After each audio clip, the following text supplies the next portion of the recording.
This is americasdemocrats.org, the weekly netcast for stand-up Democrats. I'm your host, Jim Cuddy. Economist Barry Eichengreen says Obama deserves a B+ in his economic recovery course. Sociologist Isaac Martin outlines the history of a radical activist group. We call them the rich. And Bill Press talks with Democratic Whip Steny Hoyer about the dysfunctional House of Representatives. Are you tired of Tea Party Republicans and Rush Limbaugh dominating the airwaves? Do you want the facts you won't get on Fox or even on CNN? Then stay tuned. Our sponsor, 21st Century Democrats, works hard to get everyday Democrats involved in returning our party to its roots and to success at the ballot box. Sit back and listen, then stand up and fight. And follow 21st Century Democrats on Facebook for all the latest progressive news. We're glad you can join us. Economist Barry Eichengreen analyzes the current fiscal crisis in Europe and says the euro currency is like the Hotel California. You can never leave it. And we say hello to Barry Eichengreen, who's the George C. Pardee and Helen N. Pardee Professor of Economics and Professor of Political Science at the University of California, Berkeley, where he has taught since 1987.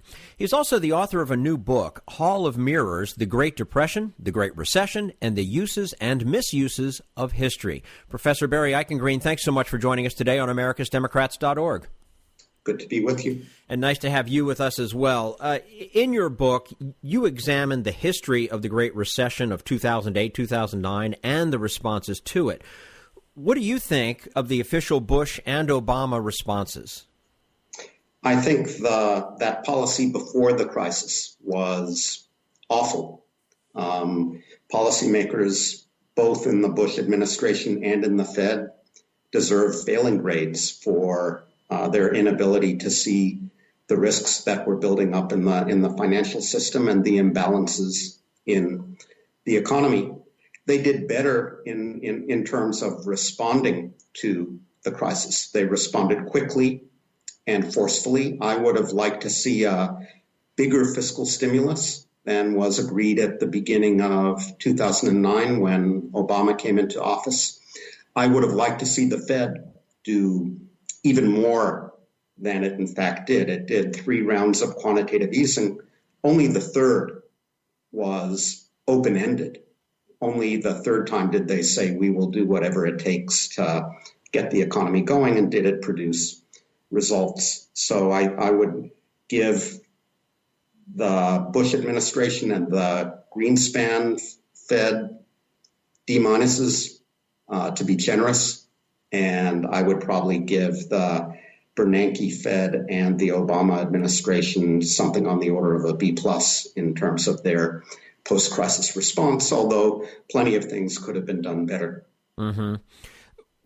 Austerity. Has austerity, cutting spending, raising taxes, has that worked anywhere? Because Europe doesn't seem to be a shining example of success, does it?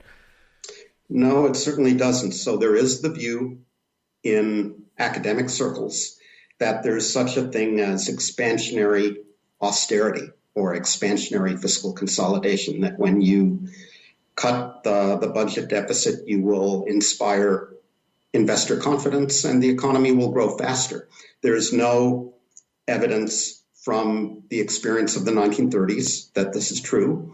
There is no confirming evidence from the post-2008 period that this is true.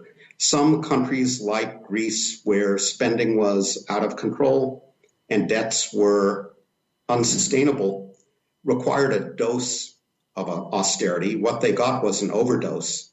And there were other countries with fiscal space that should have used it.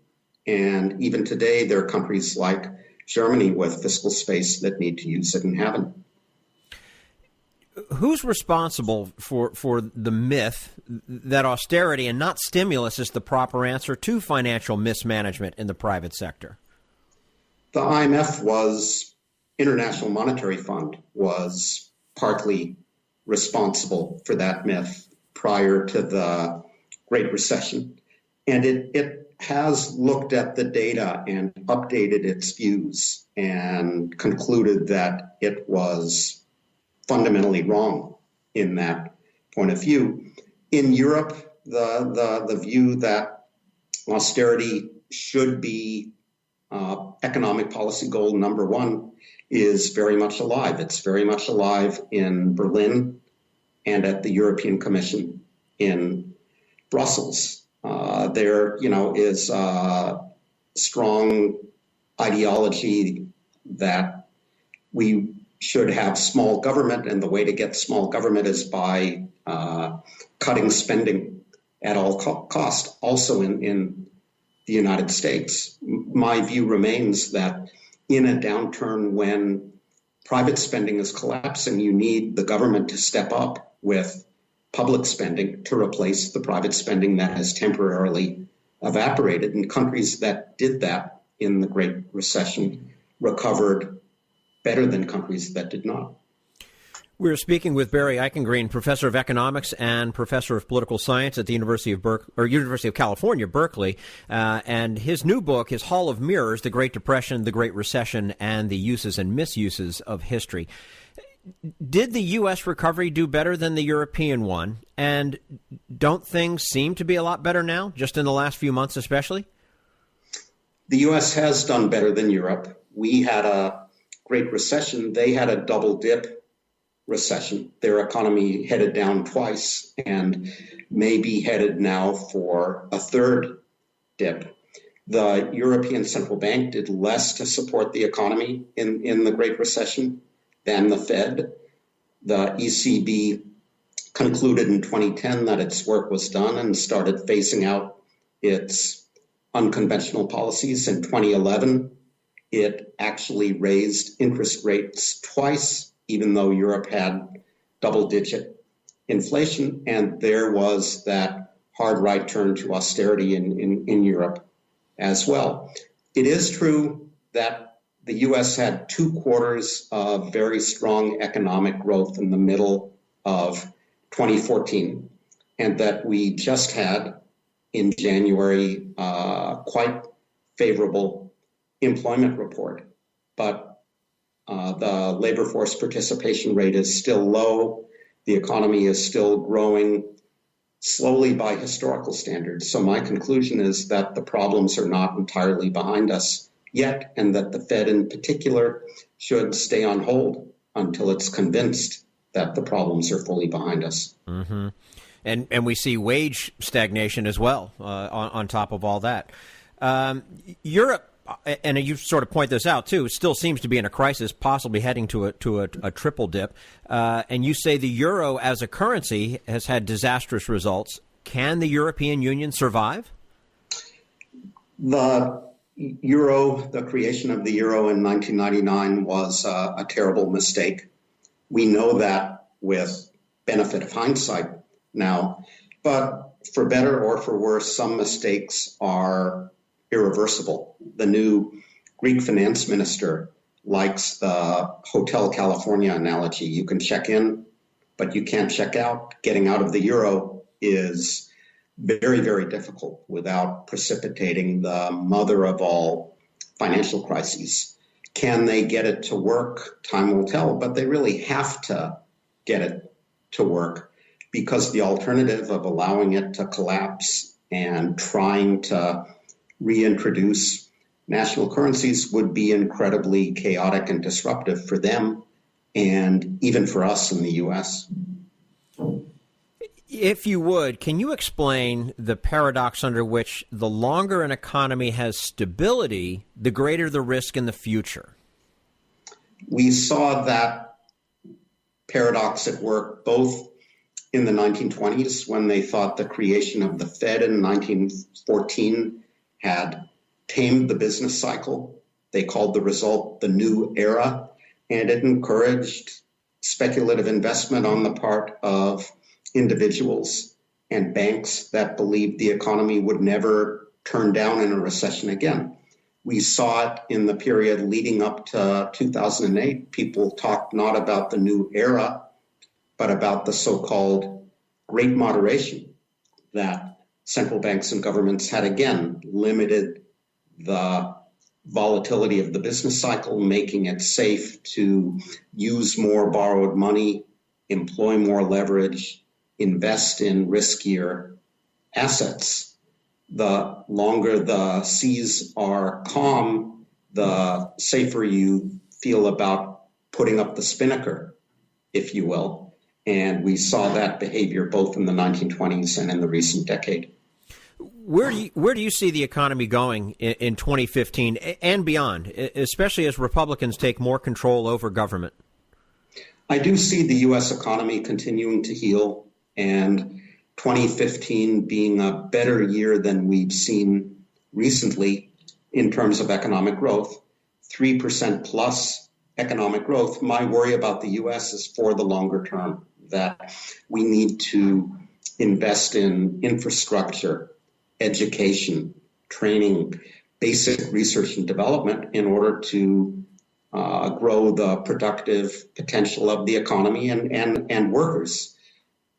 The federal government is not in a position, given this Congress, to undertake those necessary investments. So even if the short term is relatively rosy, I think there are big unaddressed problems that we need to think more deeply about. Mm-hmm. All right. Barry Eichengreen, professor of economics and professor of political science at the University of California, Berkeley. His new book, Hall of Mirrors, The Great Depression, the Great Recession, and the Uses and Misuses of History. Professor Barry Eichengreen, thank you again for joining us today on americasdemocrats.org. We look forward to having you back again soon. Thank you. And this is americasdemocrats.org, the weekly netcast for stand-up Democrats.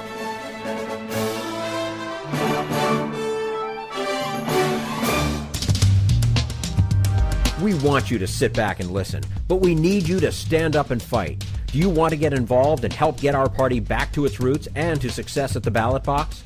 You can make your contribution to Democrats for America's Future and help us keep this show going and to elect Democrats who will stand up for democratic principles. Go to americasdemocrats.org and click on Donate at the top of the page. This is americasdemocrats.org, the weekly netcast for stand-up Democrats.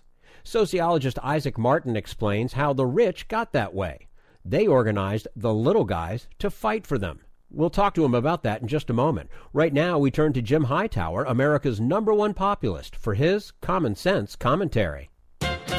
My dictionary defines a staff as a walking stick used either for balance or as a weapon.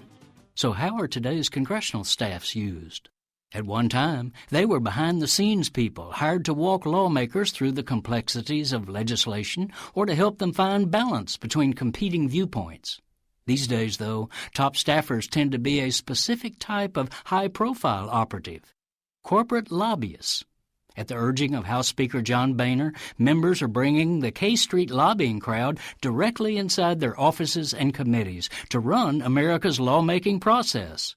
There's nothing subtle about the intent. These staffs are weapons for knocking aside the public interest and advancing the narrow legislative interests of their former corporate clients. Yes, the same corporations that generously fund the campaigns of Boehner's Republican majority. Neat, huh? As the excellent investigative digger Lee Fong recently detailed in The Nation, the conflict of interest in this hat-switching scheme is a brazen, insolent affront to our democratic ideals and to any sense of ethics. Examples range from the new staff director of the Intelligence Committee, who comes straight from lobbying for such intelligence contractors and profiteers as General Dynamics, Boeing, and the infamous Blackwater outfit, to a leading anti-minimum wage lobbyist for retail giants like Walmart, who has now been embedded as a top staffer inside the troika of House leaders. This is Jim Hightower saying, it's bad enough that our laws have been corrupted by unlimited corporate spending on their army of influence peddlers, but now we taxpayers have the added insult of having to foot the bill for the horde of lobbyists who've quietly been slipped inside to serve as staffers. They're not there merely to influence lawmakers, but to become the de facto unelected corporate Congress. Need an antidote to the progressive blues? Want some good news about how grassroots folks are rebelling against the corporate powers and winning? Well, here's an easy-to-swallow pill for you, the Hightower Lowdown. Hightower's monthly newsletter will give you the lowdown, even as it lifts you up. It's 4 pages a month, jam-packed with facts you can use, actions you can take, and Jim's own Texas humor, all for only $15 a year. To become a lowdowner, go to hightowerlowdown.org.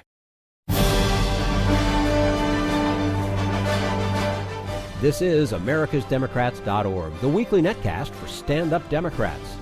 How did the rich get so many breaks from the government?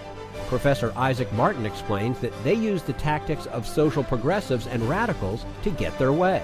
And we say hello to Isaac Martin, professor of sociology at the University of California, San Diego, where he also teaches in the Urban Studies and Planning program. He is an expert on public policy and social protest, and the author of a book called Rich People's Movements, Grassroots Campaigns to Untax the 1%. Professor Isaac Martin, thank you for joining us today on americasdemocrats.org. Thank you so much for having me. It's a pleasure to be here. Well, and it's our pleasure to have you with us. Your book, now out in paperback, provides a history of what you call the radical rich and their political movements to preserve their wealth. Who are they, and why are they successful in getting lower and middle-class support for their own selfish ends? Well, the radical rich is a phrase that we owe to Frank Chodorov, who was a writer who inspired the Organization to Repeal Federal Income Taxes in the early 1950s. And he thought that taxing the rich was wrong, and he thought that a few committed rich people who stood up against it could change the world. But the rich activists who shared his view over the 20th century were actually a pretty eclectic cast of characters. In the 1920s, they were mostly farm mortgage bankers. In the Depression, they were joined by many oil barons, and after the Second World War, a lot of them were industrialists. What they had in common was that they were willing to use the tactics that we associate with poor people's movements, like marches and demonstrations and civil disobedience, to fight for reducing taxes on the rich. Now, I want to say this view was selfish, but it wasn't only selfish. Most rich people who want lower taxes will actually hire expert tax lawyers and maybe a lobbyist to try to get a special tax break of some kind. But part of what was different about the radical rich was that they didn't want special tax breaks for themselves. They wanted to lower taxes across the board for all rich people. That's actually a somewhat unusual position for rich people to take in American politics. And they got other people to stand with them, including people who weren't as rich as them, partly by persuading them that they were standing up for freedom more generally. Stand with the rich now in order to defend yourself later. Huh. Now, you make the point that the current Tea Party movement is actually nothing new, a long history of grassroots agitating to lower taxes on rich people. What are some other examples in American history of this phenomenon? Well, a great example is from the 1920s. There was something called the Tax Club movement, which had a lot of similarities to the Tea Party. I don't know if people remember that the Tea Party, one of the important early events in the Tea Party was Rick Santelli's rant on television about federal subsidies for bailing out mortgages, and that was actually the issue that got the tax clubs going too in the 1920s. There was a farm mortgage crisis, and some farm mortgage bankers were really worried about federal subsidies for new federal farm loan banks, and they decided that the solution was going to be to lower the income tax and cut taxes for all rich people, partly in order to deprive their competitors of a federal subsidy. So the movement had a lot of the characteristics of the Tea Party. It had grassroots chapters, especially in Texas and Iowa, but in lots of other places in the country. Got people really riled up, used kind of populist language to defend lower taxes on the rich. You mentioned Rick Santelli. I remember watching that day. I thought he had lost his mind. and yet some other people apparently found it really inspiring, right? Yeah, it was absolutely. Such a founding moment for that movement. It was just the whole setting of it was it just didn't quite fit. But at any rate, it certainly had some push for some folks. Now, you're a sociologist. How do you explain the paradox of little people doing the political heavy lifting for the rich? Well, we sometimes think it's because they've been duped, or that the rich somehow have sort of hoodwinked other people into doing the political heavy lifting. But that's actually not what I found. I found that in all of these movements I studied, there were lots of people who weren't rich who stood up for lower taxes on the rich, and it often had less to do with support for rich people than it had to do with opposition to the federal government. In every case, these movements emerged in response to a proposed tax increase. And there was a tax increase on the rich, but many people feared that was just the opening salvo in a broader sort of federal encroachment on everyone's right to own something. So a lot of these movements had this rhetoric that it reminded me a lot of this sort of it's this idea that sort of first they came for the rich and I did nothing, right, because I was not rich. So they had this very moralistic idea that if you stood up for the rich, you could protect yourself from disaster down the road. We're speaking with Isaac Martin, professor of sociology at the University of California, San Diego, and talking a little bit about his book, now out on paperback, Rich People's Movements, Grassroots Campaigns to Untax the 1%. Are the little people who do the bidding of the rich dupes, or are they onto something that they think will actually help themselves? Well, the public opinion data that I looked at show that a lot of ordinary people thought that the demands of these movements sounded reasonable when they were asked in a survey interview and they maybe hadn't thought about it much.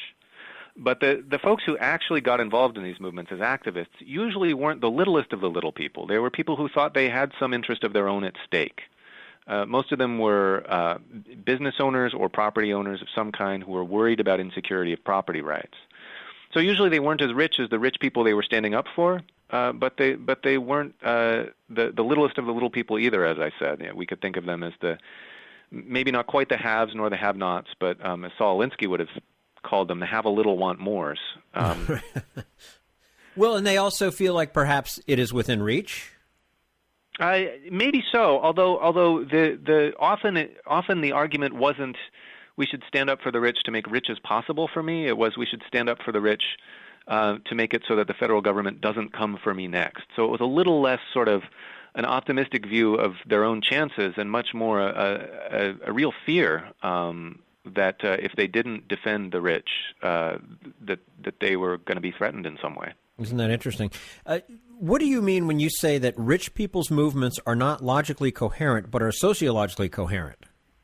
Well, these activists didn't necessarily have a fully worked out system of ideas. And I actually think they're no different from anyone else in this way. Most of us aren't philosophers. And in the heat of the moment, I think, or in the heat of political argument, I think many activists find themselves reaching for whatever argument is going to persuade their opponent without being concerned about being 100% consistent. So what that means is that if you're trying to understand the roots of these movements by looking for some underlying philosophy that really hangs together, you're going to be disappointed. For example, sometimes they might say they opposed high tax rates on the rich because high tax rates on the rich are ineffective. And other times they might say they oppose high tax rates on the rich because high tax rates on the rich are too effective and actually would be bad for economic growth. And still other times they might say they oppose taxing the rich because it's the morally wrong thing to do, regardless of whether it raises revenue or not. And you can even find the same person saying these different, apparently inconsistent things at different times. So that's what I mean when I say their arguments are not necessarily always logically coherent. But when I say they're sociologically coherent, I just mean that we can identify a common set of circumstances that makes participating in movements like this seem reasonable to people. For example, these movements generally emerge in response to perceived policy threats. So there's a change in tax policy that makes people fear for their own economic security. And that's a common social circumstance that gives rise to movements like this and is part of what makes them seem reasonable to people. Now, looking at the widening income and wealth gap between rich and poor that we see today, was there a turning point? Was the wider spread of prosperity of the 50s and 60s an anomaly in American economic history? This is the big question of the American economy in the 21st century. Can we ever get back to widespread prosperity? The widening income gap, the income gap in particular, started in the 1970s and has a lot of deep causes. My book focuses on changes in tax law that I think are only a part of the story and maybe not the biggest part. I think the pummeling taken by the American labor movement also has a lot to do with it. But in the long run, I do think changing our tax laws might actually be part of how we undo the damage, if indeed we can achieve more shared prosperity. So even though I don't think tax cuts are a huge part of the story of how we arrived at our present inequality, I think changing our tax system might be one of the best instruments available to us to try to do something about it. Now, can't the vast income inequality actually hurt the rich? It absolutely can. And if you want a picture of American society without any taxes on the rich, just take a look at our society on the eve of the First World War. There were fantastic inequalities, some rich people, richer than anyone's wildest imagining in the previous generation. And their lives weren't always that great. They were especially vulnerable to disease, because keeping the poor is a great way to keep a reservoir of contagious diseases in your society. The rich were physically insecure because their riches made them targets for scams or for violent acts of vengeance. And in many cases, they weren't actually even that happy, because the more inequality you have, the more likely it is that, rich or no, there's going to be someone else way richer than you, and that'll make you dissatisfied with what you have. So vast income inequality really can hurt the rich, and that's, I think, a final irony of these rich people's movements, is they were standing up for greater inequality that wasn't actually going to make their lives necessarily any better. Money can't buy you love, right? That's right. All right. Isaac Martin, professor of sociology at the University of California, San Diego. His book, Rich People's Movements, Grassroots Campaigns to Untax the 1%, now available in paperback. Professor Isaac Martin, thank you so much for joining us today on americasdemocrats.org. We look forward to having you back again soon. Thanks very much. You're quite welcome. And this is americasdemocrats.org, the weekly netcast for Stand Up Democrats.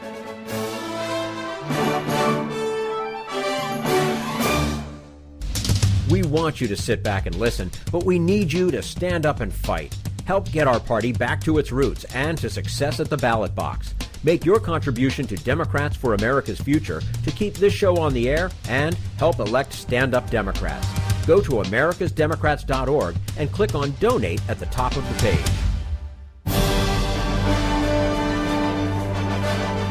This is americasdemocrats.org, the weekly netcast for stand-up Democrats. And now, Bill Press and his guest, Congressman Steny Hoyer, the Assistant Democratic Leader of the House of Representatives. I'm very proud to be joined here right at the top of the hour by a good friend and a great leader. You hear about how this Congress can't get anything done. Let's remember, for the first 2 years of the Obama administration, they got a lot accomplished, thanks to the leadership of then Speaker Nancy Pelosi and then Democratic leader Steny Hoyer. Steny Hoyer still out there putting up the good fight for all the good issues that we believe in every single day. Say a great friend and a great leader. Congressman Steny Hoyer, welcome, my friend. Well, thank you very much, Bill. I appreciate that kind introduction. Well, you deserve it, and you deserve to be treated better than you are by some of your colleagues there in the House. So I have to ask you, Congressman, you've been around the Congress for a long time. Have you ever seen the body so dysfunctional as it is today? No.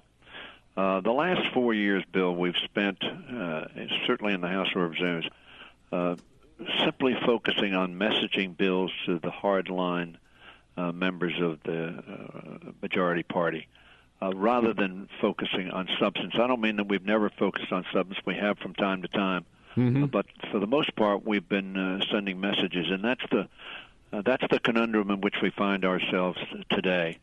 Almost everybody in America believes it makes no sense to hold hostage the funding of the Department of Homeland Security at a time of high risk here at home and around the world. And to put at risk the full operations of our department that is assigned with the duty of protecting us and protecting Americans.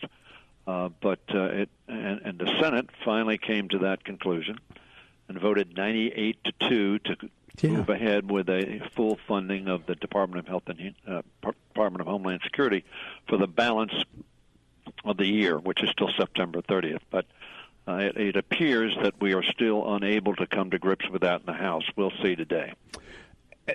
What we've heard is that House Republicans, well, first, I have to ask you, you referenced this. It is not the majority of Republicans who are, members of the Tea Party or the obstructionists.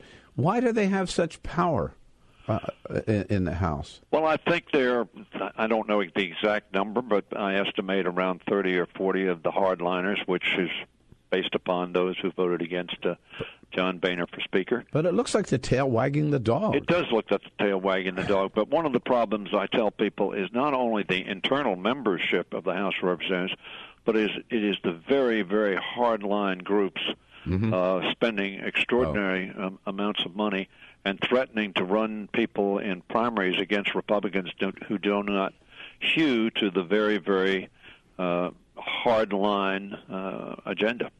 And those outside groups like the Heritage Foundation Activist Group and others, I'm sure, yes. Yeah.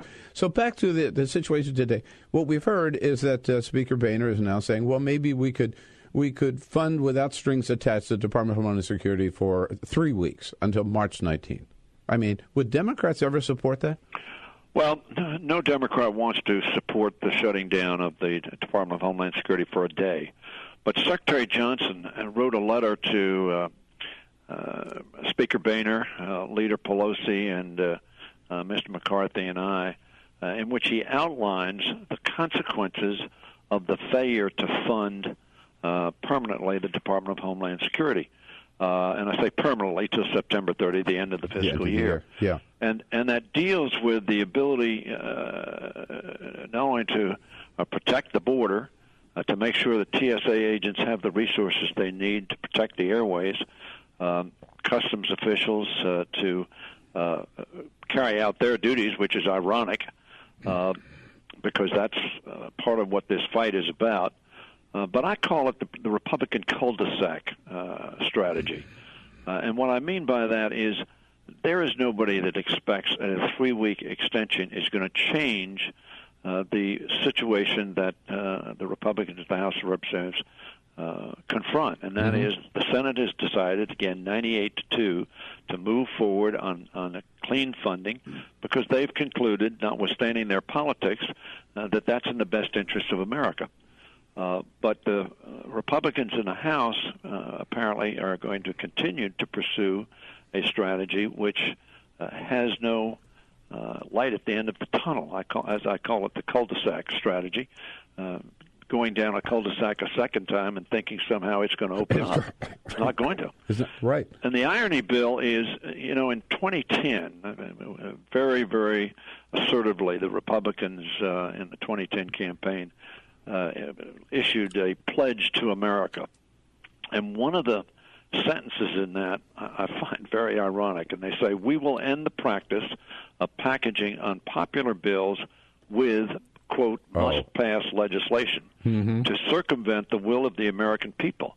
Instead, we will advance major legislation one at a time. Yeah. And they are absolutely doing the opposite of what they pledged to do, because they know that and the irony is, Bill, it's their bill we're prepared to support. Right. It comes out of the Republican Appropriations Committee. Yeah, and Mr. Whip, we also know the pledge they made in 2014, which was you give us control of both houses of Congress and things are going to run smoothly, no more shutdowns, no more deadlines, right? Well, Senator McConnell, the day after the election made it clear that, as well as Speaker Boehner, that shutting down the government was not going to be a part of their tactic or policy. But what we see, once again, is the taking hostage, in this case, the Department of Homeland Security funding, to try to accomplish an objective that they know the president disagrees with and that the Senate cannot pass. What is your response to those Republicans who say, and boy, I've even heard this from some of my friends in the press corps, which drives me crazy. This is really no big deal because these are essential personnel, most of them that we're talking about, and they're going to have to go to work anyway. They just won't get a paycheck. Well, I think that it is perverse, is what I think. And the concept of any employer, whether it's the federal government or any other employer, they talk about running it as a business. Frankly, if we ran this country as a business, we would never treat the employees the way we're treating them. And if we did, we wouldn't have very many employees for very long, and we wouldn't be competitive in the marketplace. And to treat employees that way is bad. But they are also wrong in the concept that things will go on as normal because the employees are essential employees. 30,000 of them are judged not essential. Now, they're very important employees. For instance, the agent who is protecting the border may be essential, But the person who answers the phone in the office to hear that there's a complaint coming in or a warning coming in is being laid off. What kind of sense does that make? So it is not without serious adverse consequences shutting down a department and ending its funding stream. Right. Not only that, Secretary Johnson points out the grant programs, which give money to local police, local firefighters, local emergency medical response teams. That office will be shut down, and grants will be discontinued until such time as it opens up again. So it makes no sense. As a matter of fact, I'm sure you saw the quote of Peter King, who's, of course, the former Republican chairman of the Homeland Security Committee. He said, quote, "If a clean bill comes here, which we think it will this afternoon, we have to accept a vote on it. People think we're crazy. There are terrorist attacks all over the world, and we're talking about closing down Homeland Security. This is like living in a world with crazy people." Now, that's Peter King, the Republican former chairman of the Homeland Security Committee. But I share his view. It simply makes no sense. There's no wonder that the American people thinks that their board of directors is irrational. Well, you know, Mr. Whip, it's not that everything is political, but certainly there's a political dimension to everything we do here in Washington, D.C., and that's what I can't understand, how when the FBI is warning that there are ISIS units in every one of the 50 states, right, and we have threats against the malls, shopping malls in this country, that the Republican Party response is to shut down the Department of Homeland Security. I mean, the when IRS we were attacked on 9/11, we came together. There were no Democrats or Republicans on 9/11, nor, frankly, in the time thereafter, where we came together to say to those who would threaten us, you're not going to cow us or defeat us, and we're going to be united in our response. The mere fact of this disunity, of this playing games with the Department of Homeland Security, is a terrible message to send to the world. And we ought to all rise above any partisan differences we have and act in the best interests of our country. And I think that what Peter King is saying is, and frankly, when that 98-2 vote in the United States Senate occurred, that's, I think, the message they were sending. Yeah, no, exactly. And several Republicans, Lindsey Graham among others, and Senator McConnell have been very outspoken on that issue. So, Mr. Whip, if you can, tell us and our viewers and listeners, what happens today now on this vote? I mean, you got until midnight tonight. Will there be a vote in the House? Yes, there's certainly going to be a scheduled vote. There is going to be, we're going to start the day with a rule for such a vote. The Senate is going to be voting this morning, as I understand it, to send us a bill. When that bill gets here, rather than put it on the floor and vote on it, in which case I'm confident it would pass. It would pass, right? Yeah. And it would pass with a large number, all Democrats, and a large number of Republican votes, in my opinion.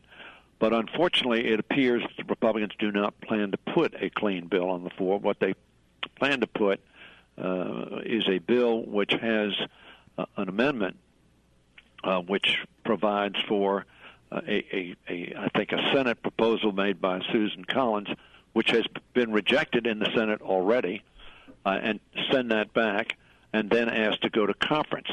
And then also, it's my understanding that they're going to move ahead on a 3-week funding for the Department of Homeland Security. So that appears to be. We also have an educational bill on the floor, which we'll also be considering while we wait for the passage of time between the Senate and the House on these bills. But how sad it is that we are going to go down the road of continuing to keep the Department of Homeland Security and the rest of America in doubt as to exactly what the Department of Homeland Security will be able to do. Boy, you said it so correctly. You could never run any business this way, right? Absolutely 3 not. weeks. You'd go bankrupt in a very short period of time, and your employees would say, this is not an enterprise for which I want to work, and your customers and market would look at your company as dysfunctional. Yeah. Imagine what the Wall Street Journal would be saying about you if you're running a business this way. Yep. Right? Yeah, exactly. Absolutely. Well, we need you on the front lines there, Thanks, Bill. Mr. Hoyer, so we'll let you get back to work. Thank you so much for your time this morning and for fighting the good fight for all of us. You bet. Thanks a lot. All right. Steny Hoyer. I love that guy. He is in season, out of season, one of the strongest leaders we've ever had in the on the Democratic side in the House. Good to have him there. That's all for americasdemocrats.org. Thank you to all who made today's show possible. Barry Eichengreen, Isaac Martin, and the entire Bill Press team. And thank you for listening. If you liked what you heard, please get involved in our efforts to keep this show going and to elect Democrats who are bringing the party back to its roots. Go to americasdemocrats.org and click on Donate at the top of the page. And be sure to find 21st Century Democrats on Facebook. For americasdemocrats.org, I'm your host, Jim Cuddy. We want you to sit back and listen, but we need you to stand up and fight. Join us, support the show, and help elect Democrats who will stand up for democratic principles with your contribution today. Go to americasdemocrats.org and click on Donate.